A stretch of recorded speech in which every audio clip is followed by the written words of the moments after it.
Bismillahirrahmanirrahim. Assalamualaikum warahmatullahi wabarakatuh. Kembali dalam podcast kita hari ini, kopi dan stetoskop. Tapi hari ini kita tak bawa stetoskop. Kita nak bincang satu topik yang lari sikit daripada kesihatan biasa, iaitu kesihatan gigi. Bersama saya pada hari ini ialah pegawai pergigian Dr. Khair Cobra. Itu gelaran dia atau apa tu mempenuh nanti kita tu. Jadi hari ini kita akan bincang sesuai hari ini kita dalam suasana puasa dan saya fikir banyak isu-isu yang berkaitan dengan gigi time puasa sebab di mulut kita kita makan dan sebagainya. Jadi hari ini saya rasa tak salah lah kita jemput. Jadi Dr. Khair, sebelum kita berjauh lagi nak berkenalan lah sikit, daripada mana, dah kahwin ke belum tak tahu lah nak tanya ke. Tapi mungkin okey, silakan. Bismillahirrahmanirrahim. Saya Khair lah, Doktor mungkin panggil Doktor Khair. Kalau dalam Facebook mungkin Khair Cobra. Jadi lah ni saya bertugas di klinik pergigian Tanah Merah. Masih baru lagi lah. Lepas tu masih single. Masya-Allah. Setakat ni lah. Tengok gigi tu memang doktor gigi. Tak tahu orang kena. Tapi lepas tu lagi duduknya Aceh dan belajarnya dulu di UIA lah, UIA Kuartel kalau mana kena. Masya-Allah, siapa-siapa yang pernah bersekali dengan ni bolehlah kontak-kontak lah hari ni. Dan insya-Allah. Hari ni kita nak bincang penjagaan gigi sewaktu bulan Ramadan. Dr. Khair, kita tahulah kalau sebelum puasa ialah saya pun biasa gigi dia akan tanya macam mana cik, ataupun gosok gigi macam mana. Macam ni saya kata saya tak harus minit pun, dia kata salah tu ini. Tapi bila Ramadan ni saya kata tak payah lah sebab tak makan. Yalah. Sebenarnya macam mana penjagaan gigi dan khususnya bulan Ramadan? Kecek luar pula. Boleh kecek luar nak mas. Dah kecek Kelantan tak apa. Dia penjagaan mulut ni mungkin kita akan berubah sikit lah daripada sebelum puasa sebab kita puasa kan. Mula-mula kita kalau secara general kalau kita di klinik KJL ataupun di universiti kita akan sebut gosok paling kurang 2 kali sehari. 2 kali sehari yang minimum. Yang paling pentingnya sebelum tidur. Lepas tu gosok 2 kali sehari sebelum tidur. Paling cikai pun 2 minit ataupun lebih 2 minit ya? 2 minit sekali gosok. Saya 30 saat rasa tak sampai. Standard lah kata-kata. Pakai ubat gigi yang ada fluoride. Dan floss. Tu secara general lah. Lepas tu kita kalau kita nak explain lebih lagi berapa kita kena gosok gigi sebelum tidur sebab ia lebih penting. Biasanya kita gosok gigi je kan malam tu masih ingat tak? Sebab apa kita kena penting sebelum tidur ni? Biasa kalau kita makan ni dalam masa setengah je air liur kita akan bilah gigi kita tu ada asid, gula. Dan masa setengah je akan bilah licin lah. Air liur kita tu je ada bagai-bagai dekat air lah. Jadi bila kita malas sebelum kita tidur, bila kita tidur air liur kita akan stop production. Jadi kalau tidak kat tubik air dah banyak lah kan. Jadi air liur kita akan stop. Bila air liur kita stop, kita makan malam tu. Jadi kita ada makan gula, asid dan sebagainya. Ia akan stay sampai kita bangun pagi esok. Lama lah maksudnya tempoh daripada tidur tu. Daripada tidur tu kira kalau ada gula, lepas tu ada kumen tu makan gula, ia akan belok tu asid lah. Kumen tu bahaya kumen tak ada asid. Asid tu akan stay daripada malam kita tidur tu, air liur kita stop. Sampai kita bangun pagi tu, air liur kita baru nak on balik. Panjanglah tempoh asid tu bertindak badannya gigi jadi lubang dan sebagainya. Yang inilah sebab kerosakan gigi belakang ni. Kerosakan gigi belakang. So bulan Ramadan ni pagi satu, malam satu kan? Macamnya sebelum tidur, lepas tu lepas sahur gitulah. Dalam Nabi SAW kita minta kita bersugi lah. Bersugi. Dan tanyalah sikit, bersugi ni maknanya guna kayu sugi tu dia maknanya okey lah. Maknanya walaupun kita memang percaya sunnah tu. Tapi perlu tambahannya kalau dah bersugi perlukan gosok gigi ke ada teknik yang khas. Jadi antara kita sebut kayak ada setengah orang, kita nak guna ikut sunnah kalau sugi. Ya betul. Urus gigi kita ikut sunnah. Sebenarnya selalu pahal lah di situ kalau kita tengok daripada dalam perbincangan fiqh sendiri pun siwak ini yang didefinisikan apa saja yang membersihkan gigi kita menggunakan benda yang kasar. Material yang kasar, sama ada kain baju, kain rolak, buluh gigi, sugi, semua tu dikira sebagai bersiwak membersihkan gigi dan mulut lah. Jadi dapat pahala siwak jugalah sebenarnya. Allah. Lepas tu juga cuma dalam kategori bahan yang digunakan tu dalam pembincangan fiqh kita mazhab Syafi'i kak, sugi tu kira paling aula kayu arak tu sendiri dan sebab paling aula sebab Nabi buat. Tapi kalau kita guna sugi pun masih lagi difikiran juga lah. Tu sugi lah. Cuma kalau kita nak guna sugi, kita nak ambil sunnah, nak guna kayu sugi. Kalau macam kita ikut hadis Nabi kata secara mafhum dia, kalau tidak memberatkan umat aku nak suruh dia gosok gigi semua sebelum solat. Ya, betul. Jadi 5 kali sehari lah. Ya. Sebenarnya kalau Nabi ajar kita gosok gigi 5 kali sehari. Tapi menggunakan sugi. Cuma kelemahan sugi ni, kalau daripada segi modern lah ni lah kan, kelemahan dia tak boleh nak beruh gigi belah dalam Di belakang. sebab jauh. Dan secara teknikalnya kita nak sombau tepai. Kalau sugi ni masa kat depan saja ataupun depan-depan sikit lah kan. Jadi daripada segi teknikalnya dia tak capai di bahagian ujung. Gitu. Situ mana beruh gigi lah. Tapi keburukan beruh gigi berbanding dengan sugi, satunya beruh gigi ni dia plastik. Jadi plastik ni dia ada mikroplastik. Masuknya mulut. Mikroplastik dia akan masuk. Satu. Keduanya beruh gigi ni dia tak ada bahan-bahan yang sugi kayu arak tu ada. Contohnya kayu ni kita ada fluoride, kita ada dalam kayu tu sendiri dah. dalam kayu tu kita ada fluoride, ada mineral-mineral yang membantu mulut kita secara natural. Sebab itulah dalam fiqh pun kayu arak ni secara paling aula sekali sebab nak guna dia. Ya, sebab saya kalau bulan Ramadan ni nak yang terbaik yang Nabi suruh dan sebagainya. Kalau kita bulan Ramadan tadi sebut tu biasa rasul apa ni bulan floss tapi bukan sebab tak makan tak ada lepas maknanya tu berlaku lepas kita pada sahur dan buka dah. Maknanya yang tu perlu continue nak macam floss ni kenapa kita nak jelas tengah kerja ke pakai floss kan. Betul. Kenapa kalau kita dalam dunia pergigian ni kita nak galakkan sangat pakai floss? Sebab bila kita beruh gigi sama ada pakai beruh gigi sugi ataupun beruh gigi biasa, contohnya gigi kita beruh depan ataupun belakang gigi, celah ni dia tak akan masuk. Celah ni dia akan tertinggal lah misalnya. Jadi sebab tu lah biasa celah gigi ni kita akan nampak karang gigi bila kita nak scan ni kan, karang gigi ada macam putih ke di batu tu. Dia duduk celah-celah semua. Dia jaga duduk depan sebab kita berusaha semua depan. Jadi karang gigi ni terjadi bila tahi gigi kita ataupun plak tu panggil. Dia kita beruh tapi tak kena buat kawasan tu. Jadi tempat yang tak kena tu dia akan kelah jadi batu lah. Jadi macam jadi karang gigi lah kan. Macam batu karang gitu. Jadi untuk kita bersihkan celah gigi ni, antara celah gigi ni gunakan floss. Floss dia akan masuk macam tali masuk. Kita cucikan sebelah tu lah. Itu sebab kita macam nak emphasize sangat pasal floss. Supaya kita boleh bersihkan antara celah gigi tu. Sebab beruh gigi boleh gigi depan saja. Betul. Gitu lah. Betul. Biasa dengar bila berpuasa ni kita tak masuk makanan mulut kita berbau dan hadis Nabi pun sebut lah bila baunya lebih baik daripada kasturi. Tapi itulah di sisi Allah Subhanahu Wa Taala. Bila kita duduk di manusia kita dah nak menyusahkan manusia, kita ni digalakkan tu tak boleh menyusahkan orang. Sehingga di solat pun Nabi kata makan bawang tak boleh dan sebagainya. Isu bau mulut ni macam mana nak kawal sebenarnya? Jadi dalam bau mulut ni saya tolak masalah gastrik lah. Tolak masalah yang gas perut tu. Saya tolak tu lah sebab tu masalah medical aerobic ya. Jadi saya fokus kepada dalam mulut saja fungsi. Apabila kita sebut mulut berbau ni biasanya mungkin sebab air liur basi kita lah dia lama sangat dari bau. Tapi itu biasa kalau kita puasa kita akan bau lebih sikit kan sebab mungkin tak ada makanan, tak ada stimulus. Tapi biasanya orang yang mulut berbau ni dia tak puasa pun mainnya mulut dia bau. Dia rasa gitu dah bau pasal lah kok. Lepas tu dia bila puasa lagi kuat bau dia tu. Sebenarnya kalau orang yang mulut dia tu sehat, kalau puasa pun tak ada bau sangat pun sebenarnya. Tak obvious sangat lah. Biasanya orang yang mulut dia bau dah, puasa kau kuat.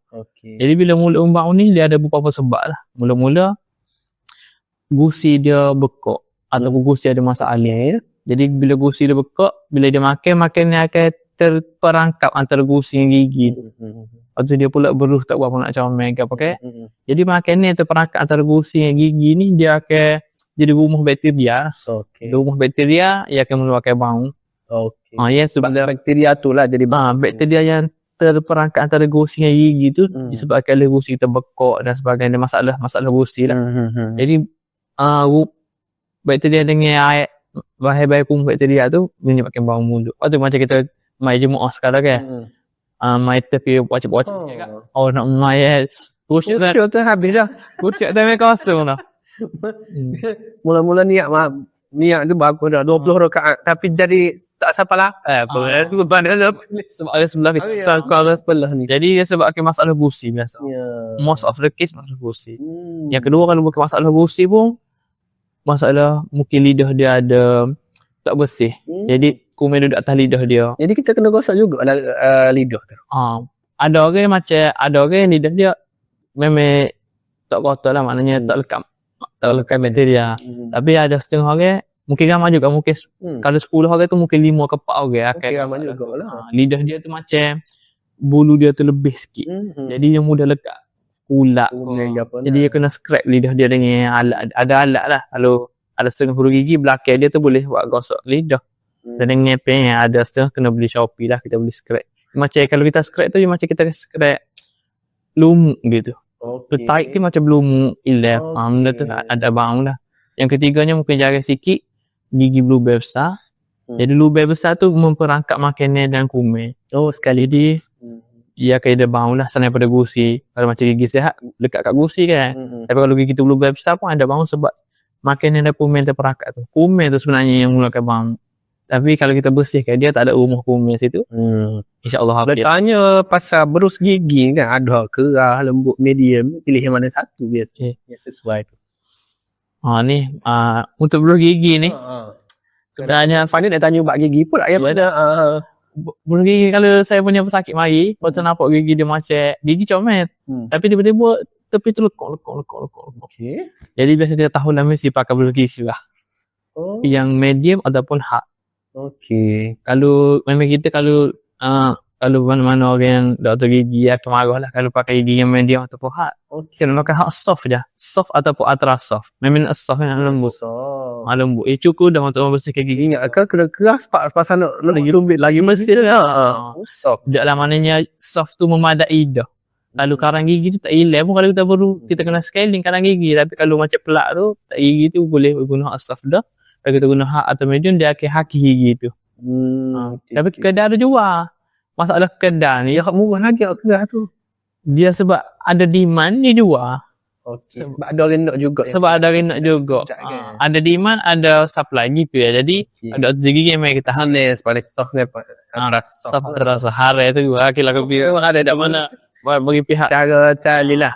Patutnya janganlah. Sebab gigi kita akan rosok. Gigi tak belum ya tapi tepi hau lekuk. Saya lah gigi kita jaga macam dah. Macam kalau ubat gigi pula kata macam ubat gigi apa yang sesuai untuk dewasa ke sama-sama je semua. Ubat gigi ni kalau paling mudah kak cari ubat gigi yang ada fluoride lah. Tulis ada fluoride boleh lah. Mostlynya adalah Isa daripada syarikat. Dari kat mana nak dengan dan sebagainya. Mungkin kalau macam budak-budak yang kata budak-budak kena pakai gigi budak-budak kan. Biasanya kalau budak-budak ni umur setahun tu boleh pakai hak besar dah. Tapi pilih yang tak bedah lah. Sebab kalau pakai hak macam pedah tadi ada apa? Pedah ni biasa dia letak min. Puisa dia tu. Macam gitulah. Tapi ada je aku yang pedah sikit. Kena warna tempat tengok jugalah.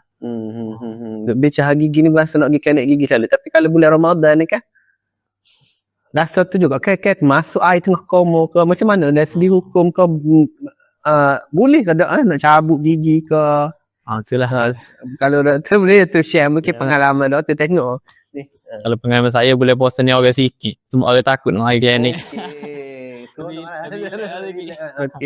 Tapi kalau kat swasta tu tak ada sale lah. Tak ada sale lah sini betul-betul. Jadi sebenarnya untuk kita mari klinik gigi di bulan puasa ni tak ada masalah pun. Contoh kita nak scaling. Kita ada nyeduk. Okay, masuk steroid tu. Jadi scaling tu tubik air dia sedut lalu. Dia tidak masuk ke dalam. Dia tak perlu telan, tak perlu nak simpan dalam mulut kita lah sebab dia sedut lalu automatik. Sebab kita ada nyeduk dia lah, kita tak cuci ada kanik, nyeduk lagi betul kan? Dia akan sedut lalu lah. Tu yang biasalah cuci seming kan dan sebagainya. Lepas tu yang kedua kita nak cabut lah, kita cocok kan. Cocok biu, bagi biu. Jadi bila kita cocok bio ni, dia tidak membatalkan puasa sebab kita cocok ubat dan tidak masuk ke rongga badan. Sebab kita kan ada rongga hidung, mulut, telinga, bawah kan. Jadi kita cocok ikut kulit dan dia cocok ubat bukan cocok air tenaga ke apa. Sakit sikit je lah. Masih banyak juga guys. Sakit tu tengok atas Tukar. atas keperluan doktor gigi tu handle. Dah cari doktor saya jugalah sekali. Ada kalau main meja Penuh dah klinik tanah merah sekarang.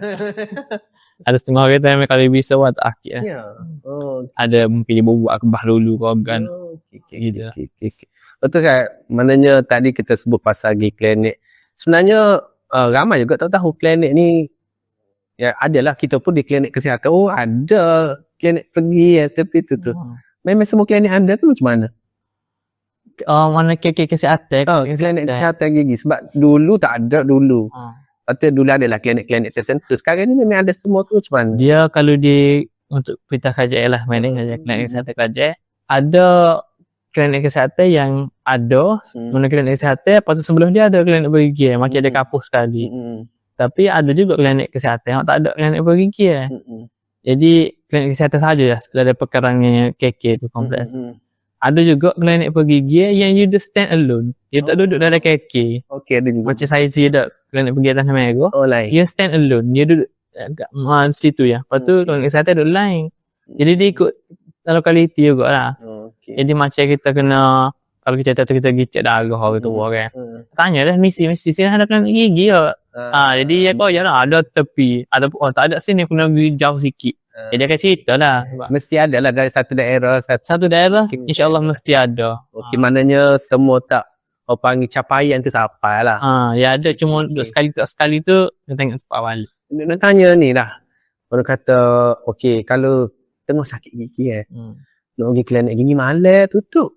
Apa langkah contoh biasa sakit lagi gini kan? Tai bekok ke apa ke. Kita tak tahulah, kamu pun tak tahu apa dan tu. Apa rawatan first aid lah. Nak warga pun nak pergi hospital kau marah kau orang juga. Kalau macam saya nak kerja hospital. Biasa dia sakit gigi tengah malam ni. Mari saya boleh buat sakit so buka tu yang saya mampu. Esok mai klinik gigi. Betul ke itu ke adakah ada benda kena minum air panas ke belah mana tu? Kalau sakit gigi tengah malam yang sakit sangat lah macam tak boleh tidur ke apa kan. Biasanya kita kalau prosedur klinik kerajaan boleh gigi kecemasan. Oh boleh. Gigi kecemasan, dia ada on-call dental office on-call atau mari. Dia ada dia on-call dental. Jadi sakit gigi kau muka pecah kau gaul, dental akan marilah buat kecemasan. Tapi kalau kita macam malas nak pergi klinik, orang lagi kalau nak tunggu pagi esok, boleh ambil Panado 2 butir. Panado saja. Tak payah naik panas ke apa, bunga cukih ke apa, tak payah lah. Macam kita tak ikut anak kena tapi yang betul juga kan dulu tak kecil-kecil bubuan sikit lepas tu bak Cina tu titik-titik dan jadi lah akhir sekali Wajinomoto saya pun tak tahu tu rawatan orang tua yang biasa dia kata ni sunat sumah hukum Wajinomoto ada orang komai gagal tapi memang kita komai gagal menjadi sebab kumen ni dia tak boleh hidup dengan air gagal dia ada yang akan jadi mampu lah kita orang kiai. Jadi menjadi juga kalau kita kau mai gagal jadi ya. Tapi kalau mindset dulu. Mana kalau kita pergi klinik kita ubat Panado 2 butir. Kalau ubat Panado tak jadi kita ubat teh sakit lain makan sekali dengan Panado. Jadi double lah analgesi Lepas tu juga kita nak stand up pita lah ubat teh sakit lah. Tapi kalau nak kau mai gagal boleh ya. Kalau pesakit-pesakit contoh jantung ke yang ada kronik ni, dia ada pantang larang ke dengan klinik gigi ni kena cabut tak boleh bila? Kalau untuk orang yang masalah jantung, biasa dia akan makan ubat cair darah kan. Yang tu kita kena berhenti dulu ke macam mana? Ubat cair darah ni kalau kita pergi klinik kita tanya awak ambil ubat cair darah ke apa kan. Jadi ubat cair darah ni biasa kita akan berhati-hati juga sebab nak tengok dia punya tahap kepekatan darah dan sebagainya. Sebab kalau ubat cair darah dia tu kuat, bila kita cabut gigi darah tak berhenti. Ataupun darah dia tinggi, BP dia tinggi, cabut gigi, tak berhenti darah dia flowing tak mau. Oh, that's why lah bila dia cek darah dulu. Kita cek darah tu sebab takut darah tinggi sangat, bila cabut berhenti, pakai esok tak berhenti darah. Kubis. Tak hemostasis lah, mana tak beku darah tu. Yang tu ubat cair darah. Kena jaga kesihatan darah dulu lah sebelum pergi klinik gigi. Itu dia tak rawat lah. Tidak, mari sakit gigi ke? BP tinggi. Sonnya suatu Dia kata sakit, sebab sakit dia tinggi ni. lepas tu kita akan beri ubat dia sakit. Okey. Awak pergi hospital klinik kesihatan ambil ubat darah ringan dulu. Itulah prosedur. Stabilize darah dulu. Baru boleh. Mungkinlah sampai 100 something. Baru kita akan initiate treatment lah. Okey. Kalau tidak kita tak berani buat sebab bleeding tak berhenti. Tiba-tiba jadi anemia pula. Okey, jadi bleeding yang tak berhenti lah. Maknanya tak siap, tak sembuh lagi. Tak siap lah. Okey. Betul. Terakhir, nak pesanan lah. Khususnya bulan Ramadan ni, macam mana jaga gigi kita kepada semualah yang tengok kat kita hari ni. Pesanan ringkas daripada pengajian. Ada ni. Pesanan ringkasnya, buat gosok gigi macam biasa. Sebelum tidur penting. Lepas tu kat lepas sahur sikit. Lepas tu, pastikan cek 6 bulan sekali. Paling-paling kopas setahun sekali. Sebab kalau kita cek cak umur, kalau lebih kecil, tak ada besar, tutup dah. Okey. Kalau mau rawatan yang murah, tak ada nak mahal, kita buat dah.